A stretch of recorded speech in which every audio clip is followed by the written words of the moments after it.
नमस्कार दोस्तों, मैं हूं शिवम पांडे और आपका स्वागत करता हूं आपके अपने चैनल ट्रिक पॉइंट में। दोस्तों आज हम लोग बात करने वाले हैं प्रमुख राजवंश, उनके संस्थापक तथा उनकी राजधानी की। इससे पहले मैंने इस वीडियो का पार्ट 1 अपलोड कर दिया है जिसमें हम लोगों ने 25 पॉइंट को ट्रिक के माध्यम से याद किया था। तो यह पार्ट 2 है। तो आज हम लोग जो भी लूसेंट के बचे हुए पॉइंट हैं उनको आज ट्रिक के माध्यम से याद करने वाले हैं। ठीक है, तो अगर आपको ये वीडियो अच्छी लगे तो वीडियो को लाइक करिएगा और दोस्तों के साथ भी शेयर करिएगा। और पहली वाली वीडियो अगर आपने नहीं देखी है तो आप उस वीडियो को भी देख लीजिएगा, लिंक मैं आपको कमेंट बॉक्स में पिन करके दे दूंगा। ठीक है, तो देरी ना करते हुए चलिए शुरू करते हैं। सबसे पहले बात कर लेते हैं गुलाम वंश की, जिसके संस्थापक थे कुतुबुद्दीन ऐबक और राजधानी थी दिल्ली। तो यहाँ पर देखिए गुलाम की बात हो रही है। ठीक है, और यहाँ पर कुतुबुद्दीन में कुत्ता शब्द लिखा हुआ है। ठीक है, कुतुबुद्दीन कुत्ता, तो आपको पता है कुत्ता क्या होता है, एक प्रकार का गुलाम होता है। ठीक है, तो गुलाम से आपको याद आ जाएगा गुलाम वंश और कुत्ते से कुतुबुद्दीन ऐबक। तो याद रखिएगा गुलाम वंश के संस्थापक कौन है, कुतुबुद्दीन ऐबक। राजधानी याद करने के लिए दिल्ली में दिल शब्द लिखा हुआ है और गुलाम को कर लेते हैं गुलाब। तो दिल की बात कैसे करते हैं, गुलाब देके। तो याद रखिएगा गुलाम वंश की राजधानी क्या थी, दिल्ली थी। ठीक है, तो चलिए आगे बढ़ते हैं। अब हम लोग बात कर लेते हैं पाल वंश की, जिसके संस्थापक थे गोपाल और राजधानी थी मुंगेर। तो यहाँ पर पालने की बात हो रही है। ठीक है, तो जाहिर सी बात है अगर पालने की बात होगी तो कोई अच्छे जानवर पालने की बात होगी। और पालने में जो गौ माता है, गौ माता को पालना सबसे अच्छा माना जाता है। ठीक है, यानी गौ सेवा ही माधव सेवा बोली जाती है, यानी भगवान की सेवा बोली जाती है। तो गौ माता को पालना बहुत अच्छा काम होता है, ना कि ऐसे किसी जानवर को पाला जाता है जो कि नुकसान पहुँचाए, जैसे कि मगर हो गया। ठीक है, मगर भी नुकसान पहुँचाता है। तो मगर से आपको मुंगेर याद आ जाएगा। राजधानी का नाम गौ माता को पालना चाहिए, तो गौ माता से फॉर गौ और पालने से गोपाल। ठीक है, तो आपको ऐसे याद आ जाएगा कि पाल वंश के संस्थापक कौन थे, गोपाल थे और राजधानी क्या थी, मुंगेर थी। ठीक है, अब अगला है चौहान वंश, जिसके संस्थापक थे वासुदेव और राजधानी थी अजमेर। तो चौहान में एक शब्द लिखा हुआ है चारों जहान, चौहान चारों जहान, यानी ऐसा कोई व्यक्ति है जो कि बोल रहा है कि चारों जहान क्या है, मेरे हैं। चारों जहां क्या है, मेरे हैं। तो ऐसा जाहिर सी बात है वही बोलेगा जिसके पास ताकत होगी। और ऐसा कौन एकमात्र व्यक्ति बोल सकता है, जो कि भगवान हो, है ना। केवल देव ही ऐसा बोल सकते हैं कि चारों जहां मेरे हैं, इंसान का पूरा जहान नहीं हो सकता है। तो चारों जहां में केवल वास होता है किसका, देव का। तो वास और देव से वासुदेव आपको याद आ जाएगा। चारों जहां फॉर चौहान वंश, और चारों जहां आज मेरे हैं कोई व्यक्ति बोला था, तो आज मेरे फॉर अजमेर। तो याद रखिएगा चौहान वंश जो है उसके संस्थापक कौन थे, वासुदेव, और राजधानी क्या थी, अजमेर। क्योंकि चारों जहां आज मेरे हैं ऐसा केवल और केवल देव ही बोल सकते हैं, क्योंकि देव का ही हर जगह वास है। ठीक है, तो चलिए आगे बढ़ते हैं। अब हमारे सामने जो अगला पॉइंट है वह है लोहार वंश, जिसके संस्थापक थे कौन, संग्राम राज। राजधानी का कोई पता नहीं है। ठीक है, तो यहाँ पर राजधानी इनकी याद नहीं करेंगे क्योंकि डाटा कहीं पे उपलब्ध नहीं है। तो लोहार में एक शब्द लिखा हुआ है लोहा, आपको पता है लोहे का काम जो करते हैं वो लोहार बोले जाते हैं। ठीक है, और संग्राम में एक शब्द लिखा हुआ है ग्राम। ग्राम किलोग्राम के बाट की बात हो रही है। आज के टाइम पे हालांकि जो वजन किया जाता है वो इलेक्ट्रॉनिक मशीनों से किया जाता है, लेकिन पहले के टाइम पे क्या होता था, लोहे के छोटे छोटे बाट होते थे, उन्हीं से वजन का माप किया जाता था, तो उनको ग्राम बोला जाता था। ठीक है, तो ग्राम से आपको याद आ जाएगा संग्राम। और लोहे की हुआ करते थे, तो लोहे का काम कौन करता है, लोहार लोग। तो याद रखिएगा आप लोहार वंश के संस्थापक कौन थे, संग्राम राज थे। ठीक है, अगला है कुषाण वंश, जिसके संस्थापक थे कुजल कडफिसेस और राजधानी थी पुरुषपुर। ठीक है, तो कडफिसेस को कर लेते हैं कॉन्फिडेंस, कडफिसेस कॉन्फिडेंस। कुषाण में एक शब्द लिखा हुआ है शान। तो आपने देखा होगा कि जो लोग शान से चलते, बोलते हैं ना कि बहुत शान से सामने वाला व्यक्ति चल रहा है, तो जाहिर सी बात है उसके अंदर फुल कॉन्फिडेंस है, यानी पूरा का पूरा उसके अंदर कॉन्फिडेंस भरा हुआ है, इसलिए वो शान से चलता है, डरता नहीं है।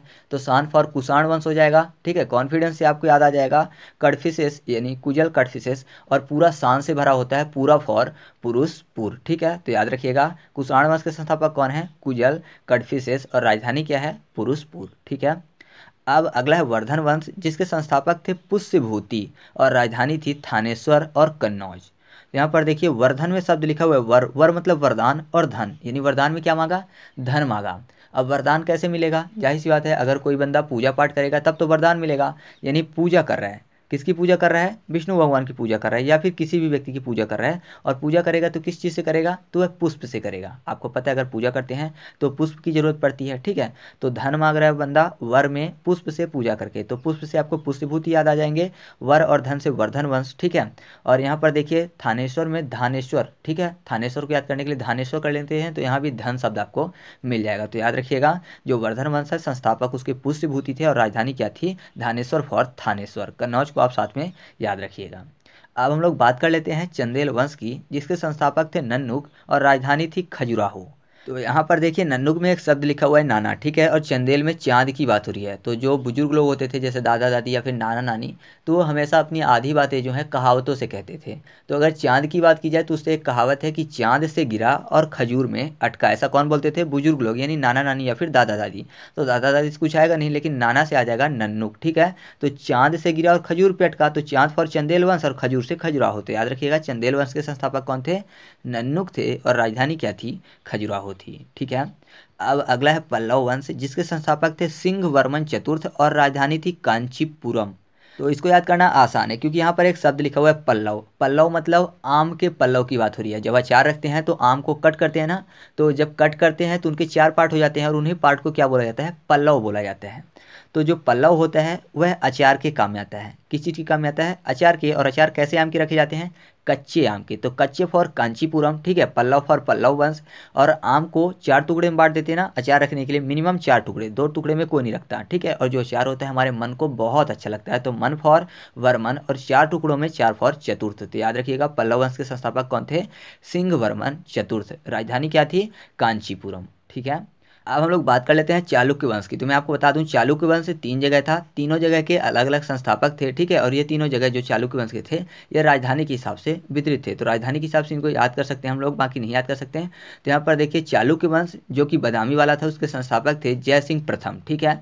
और यहाँ से बदामी से आपको बतापी याद आ जाएगा। तो राजधानी क्या थी? बतापी। एक था चालुक्य वंश बेगी वाला, इसके संस्थापक थे विष्णुवर्धन, और इसकी जो राजधानी थी वह बेगी थी। एक चालुक्य वंश था कल्याणी वाला, जिसके संस्थापक थे तैलप सेकंड, और इसकी जो राजधानी थी वह थी कल्याण, ठीक है। कल्याणी से कल्याण। तो याद करने के लिए केवल इसमें बचा क्या है? केवल और केवल संस्थापक का नाम। तो यहाँ पर देखिए बादामी वाले की अगर बात करें तो बादामी में क्या शब्द लिखा हुआ है? बादाम। अच्छा, कोई व्यक्ति बादाम किस लिए खाता है? ताकतवर होने के लिए या फिर मजबूत होने के लिए। यानी ऐसे समझिए कि वह व्यक्ति बादाम इसलिए खा रहा है जिससे कि जैसा सिंह है वह वैसे हो जाए। जैसा सिंह फॉर मतलब जो शेर जैसा हो जाए, मजबूत हो जाए, ठीक है। तो जैसा सिंह है वैसे हो जाए, इसलिए बादाम खा रहा है। तो जैसा सिंह फॉर जय सिंह, यानी जय सिंह प्रथम। तो याद रखिएगा बादामी वाले चालुक्य वंश के संस्थापक कौन थे? जय सिंह प्रथम थे। फिर अगला जो है बेगी। तो बेगी में एक शब्द लिखा हुआ है बैग। बैग में क्या रखते हैं? या तो पैसे रुपए रखते हैं या फिर कपड़े रखते हैं। तो यहाँ पर देखिए वर्धन में क्या शब्द लिखा हुआ है? धन, यानी पैसा। तो बैग में पैसे रखते हैं। तो याद रखिएगा बेगी वाले चालुक्य वंश के संस्थापक कौन थे? विष्णुवर्धन थे। अब लास्ट बचता है कल्याणी वाला चालुक्य वंश, जिसके संस्थापक कौन थे? तैलप सेकंड थे। तो यहाँ पर देखिए कल्याणी में कॉल शब्द लिखा हुआ है, कल्याणी कॉल। और कॉल करते हैं तो क्या करते हैं? वार्तालाप करते हैं ना, तो वार्तालाप फॉर तैलप। तो याद रखिएगा कल्याणी वाला जो चालुक्य वंश था उसके संस्थापक कौन थे? तैलप सेकंड थे। याद हो गया आसानी से। तो चलिए आगे बढ़ते हैं। अब हम लोग बात कर लेते हैं खिलजी वंश की, जिसके संस्थापक थे जलालुद्दीन खिलजी, और राजधानी हुआ करती थी दिल्ली। तो यहाँ पर देखिए खिलजी खिलजी, ठीक है, कॉमन शब्द है, लेकिन यहाँ अगर आपको याद करना है तो जलालुद्दीन में एक शब्द लिखा हुआ है लालू। लालू प्रसाद यादव की बात हो रही है, और आपको पता है एक तरह से वह कॉमेडी टाइप का बोलते रहते हैं, मतलब हमेशा लोग क्या करते हैं? खिलखिलाते रहते हैं। तो खिलखिलाने से आपको याद आ जाएगा खिलजी वंश, और लालू से जलालुद्दीन खिलजी। तो याद रखिएगा खिलजी वंश के संस्थापक कौन थे? जलालुद्दीन खिलजी। और लालू हमेशा दिल से खिले खिले रहते हैं, मतलब हमेशा दिल से यानी अंदर से खुश रहते हैं, तो दिल फॉर दिल्ली। तो याद रखिएगा राजधानी का नाम भी। अब हम लोग बात कर लेते हैं तुगलक वंश की, जिसके संस्थापक थे गयासुद्दीन तुगलक, और राजधानी थी दिल्ली। तो यहाँ पर देखिए गयासुद्दीन में शब्द लिखा हुआ है गया शुद्ध। शुद्ध मतलब याद, यानी कोई व्यक्ति बोल रहा है कि तू गया किससे? शुद्ध से, यानी याद से तू चला गया है। तुगलक में शब्द लिखा हुआ है तू गलत। जाहिर सी बात है कोई गलत व्यक्ति होगा, ठीक है, तो याद से निकल जाता है, लेकिन कोई अच्छा व्यक्ति होगा तो हमेशा उसकी जो यादें होती हैं बनी रहती है हमारे मन में। तो कोई व्यक्ति बोल रहा है कि गया शुद्ध से, क्योंकि तू गलत व्यक्ति था, यानी दिल से तू निकल गया, मन से तू निकल गया, क्योंकि गलत था। तो दिल फॉर दिल्ली आपको याद आ जाएगा, गया शुद्ध से आपको याद आ जाएगा गयासुद्दीन, ठीक है, और तू गलत फॉर तुगलक। तो याद रखिएगा तुगलक वंश के संस्थापक कौन थे? गयासुद्दीन तुगलक, और राजधानी क्या थी? दिल्ली थी, क्योंकि बंदा दिल से निकल गया, मन से भी निकल गया, यानी गया शुद्ध से, क्यों? क्योंकि गलत था, ठीक है। तो आगे बढ़ते हैं। अब हम लोग बात कर लेते हैं कुतुब शाही वंश की, जिसके संस्थापक थे कुली कुतुब शाह, और राजधानी थी गोलकुंडा। तो देखिए कुतुब शाही, कुतुब शाह, ठीक है, अपने नाम पे ही इन्होंने रखा, कुतुब शाह जी ने कुतुब शाही वंश का नाम, ठीक है। और यहाँ पर राजधानी याद करने के लिए देखिए कुली शब्द लिखा हुआ है ना कुतुब शाह में, तो कुली को कर लेते हैं गुल्ली, और गुल्ली से डंडा भी आपको याद आ जाएगा, डंडा फॉर कुंडा, यानी गोलकुंडा। तो याद रखिएगा कुतुब शाही वंश की जो राजधानी थी क्या थी? गोलकुंडा थी, और संस्थापक कौन थे? कुली कुतुब शाह थे। ठीक है। अगला है आदिल शाही वंश, जिसके संस्थापक थे आदिल शाह, राजधानी थी बीजापुर। तो यहाँ पर देखिए आदिल शाह ने अपने नाम पर रखा आदिल शाही वंश का नाम, और राजधानी बस याद करना बचा है बीजापुर में बीज शब्द लिखा हुआ, तो बोलते हैं ना आदिल, यानी दिल में कोई बंदा आ गया। अब दिल में आ गया जाहिर सी बात है मतलब प्यार का बीज, ठीक है। ऐसे आप याद कर सकते हैं कि प्यार का बीज किसी बंदे ने बो दिया है, इसलिए वो दिल में आ गया है, तो बीज पर आपको बीजापुर याद आ जाएगा। तो याद रखिएगा आदिल शाही जो वंश है उसके संस्थापक कौन थे, आदिल शाह, राजधानी क्या थी, बीजापुर थी, ठीक है। अगला है निजाम शाही, जिसके संस्थापक थे मलिक अहमद, राजधानी थी अहमदनगर। तो यहाँ पर देखिए निजाम में एक शब्द लिखा हुआ है जाम, जाम की बात हो रही है यानी शराब की बात हो रही है, और अहमद में शब्द लिखा हुआ है मद, मद का मतलब क्या होता है, नशा होता है। तो जाम पियेंगे तो जाहिर सी बात है मद होगा यानी नशा होगा, और अहमदनगर में भी मद शब्द लिखा हुआ है। या फिर ऐसा कहिए कि मलिक अहमद ने अहमद नाम से अहमदनगर की स्थापना की थी, ठीक है। तो ऐसे आप याद कर सकते हैं कि निजाम शाही जो वंश है उसके संस्थापक कौन थे, मलिक अहमद, और राजधानी क्या थी, अहमदनगर। आसान है याद करना, क्योंकि जाम पीने से क्या होता है, मद होता है यानी नशा होता है, और मद से आपको याद आ जाएगा अहमद और अहमदनगर। तो आगे बढ़ते हैं, अब हम लोग बात कर लेते हैं इमाद शाही वंश की, जिसके संस्थापक कौन थे, तो वह थे फतेह उल्लाह इमाद शाह, राजधानी थी बरार। तो यहाँ पर देखिए इमाद शाह नाम से ही इन्होंने इमाद शाही वंश की स्थापना की, ठीक है। और दूसरा तरीका मेरे पास ये है कि इमाद में एक शब्द लिखा हुआ है माद, ई माद, तो माद को कर लेते हैं मार, यानी मारने की बात।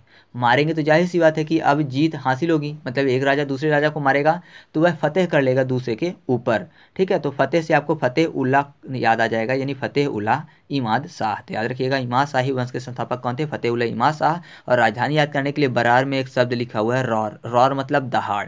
तो जब युद्ध के लिए एक दूसरे के आपस में भिड़ते हैं तो लोग क्या करते हैं, दहाड़ते हैं एक दूसरे को, तो दहाड़ यानी रौर की बात, तो रौर से बरार। तो याद रखिएगा इस चीज़ को। तो चलिए आगे बढ़ते हैं, अब हम लोग बात कर लेते हैं संगम वंश की, जिसके संस्थापक थे हरिहर एवं बुक्का, और राजधानी थी विजयनगर। तो यहाँ पर देखिए संगम की बात हो रही है, संगम मतलब गंगा यमुना के संगम की बात। तो आपको पता है कि संगम जो होता है पवित्र होता है, तो ऐसा माना जाता है कि संगम पर सभी देवी देवताओं का वास होता है। और यहाँ पर देखिए हरिहर बुक्का में एक शब्द लिखा हुआ है हरि, हरि मतलब भगवान विष्णु की बात। तो आपको याद आ जाएगा कि संगम वंश की स्थापना किसने की थी, हरिहर एवं बुक्का ने, ठीक है। और ये चीज़ तो आपको पता ही है कि विजयनगर साम्राज्य की स्थापना भी इन्होंने ही की थी, ठीक है। तो आपको ऐसे याद आ जाएगा कि राजधानी क्या थी, विजयनगर थी, याद करवाने की जरूरत नहीं है। अब हम लोग बात कर लेते हैं बहमनी वंश की, जिसके संस्थापक थे हसन गंगू, और राजधानी थी बीदर। तो यहाँ पर देखिए वाह मनी में शब्द लिखा हुआ वाह मनी, यानी कोई व्यक्ति बोल रहा है वाह मनी, तो जाहिर सी बात है बहुत ज़्यादा मनी पा गया होगा, तो बोल रहा है वाह मनी मिल गई। अब मनी मिलेगी किसी को, मान लीजिए कहीं पड़ी मनी मिल रही, तो जाहिर सी बात है प्रसन्न हो जाएगा यानी हंसेगा, तो हंसने से हसन गंगू। तो याद रखिएगा बहमनी वंश के संस्थापक कौन थे, हसन गंगू थे। और यहाँ पर देखिए हसन में सन, सन मतलब पुत्र होता है, और बीदर में ब्रदर शब्द लिखे यानी रिश्ते की बात दोनों तरफ दिख रही। तो याद रखिएगा बहमनी वंश के संस्थापक कौन थे, हसन गंगू, राजधानी क्या थी, बीदर थी। अब बात कर लेते हैं बरीद शाही वंश की, जिसके संस्थापक थे अमीर अली बरीद, राजधानी थी बीदर। तो यहाँ पर केवल 2-3 बार एक शब्द को पढ़ लीजिए, बरीद बीदर, बरीद बीदर, बरीद बीदर, 2-3 बार आप बोल लीजिए अपने से, आपको कभी भी नहीं बोलेगा। बरीद का राजधानी क्या थी, बीदर थी, और बरीद से ही आपको याद आ जाएगा अमीर अली बरीद। तो याद रखिएगा बरीद शाही वंश के संस्थापक कौन थे, अमीर अली बरीद, राजधानी क्या थी, बीदर थी। अब अगला है मुगल वंश, जिसके संस्थापक थे बाबर, बताने की ज़रूरत ही नहीं है, और राजधानी थी दिल्ली और आगरा, ये भी आपको पता ही है, ठीक है। मुगल वंश फेमस था इसलिए इसके बारे में आपको पता है, कुछ भी बताने की ट्रिक की ज़रूरत नहीं है। अब बात कर लेते हैं कारकोट वंश की, जिसके संस्थापक थे दुर्लभ वर्धन, राजधानी का कोई अता पता नहीं है, ठीक है। तो यहाँ पर देखिए कारकोट में शब्द लिखा हुआ है कार और कोट, कार मतलब व्हीकल की बात हो रही है और कोट की बात हो रही है, तो जाहिर सी बात है कार और कोट जिसके पास होगा उसके पास बहुत सारा धन भी होगा, तभी तो कार से चल रहा है, ठीक है। तो धन फॉर आपको याद आ जाएगा वर्धन, यानी दुर्लभ वर्धन, क्योंकि बहुत सारे लोगों के लिए कार और कोट ये सब दुर्लभ है, ठीक है, दूर की बात है गरीबों के लिए। तो दुर्लभ से भी आपको याद कर सकते हैं कि कारकोट वंश के संस्थापक कौन थे, दुर्लभ वर्धन थे। अब 2 चीज़ें बचती हैं केवल और केवल लूसेंट के पूरे डाटा में। तो यहाँ पर एक है उत्पल वंश, जिसके संस्थापक थे अवंती बर्मन। तो उत्पल को कर लेते हैं उत्पन्न, और अवंती में शब्द लिखा हुआ है अवंतिम। तो एक तरफ उत्पन्न की बात, दूसरी तरफ अंतिम की बात, यानी स्टार्टिंग और अंत की बात। तो याद रखिएगा उत्पल वंश के संस्थापक कौन थे, अवंती वर्मन थे। अब लास्ट बचता है हैदराबाद के स्वतंत्र राज्य, जिसके संस्थापक थे निजाम उल मुल्क, और राजधानी थी हैदराबाद। तो याद करने के लिए देखिए निजाम उल मुल्क में एक शब्द लिखा हुआ है ना जाब उस मुल्क, ठीक है। निजाम उल मुल्क को कर लेते हैं ना जाब उन मुल्क, मतलब कोई बंदा बोल रहा है कि नहीं जाऊंगा उस मुल्क, क्यों नहीं जाएगा उस मुल्क?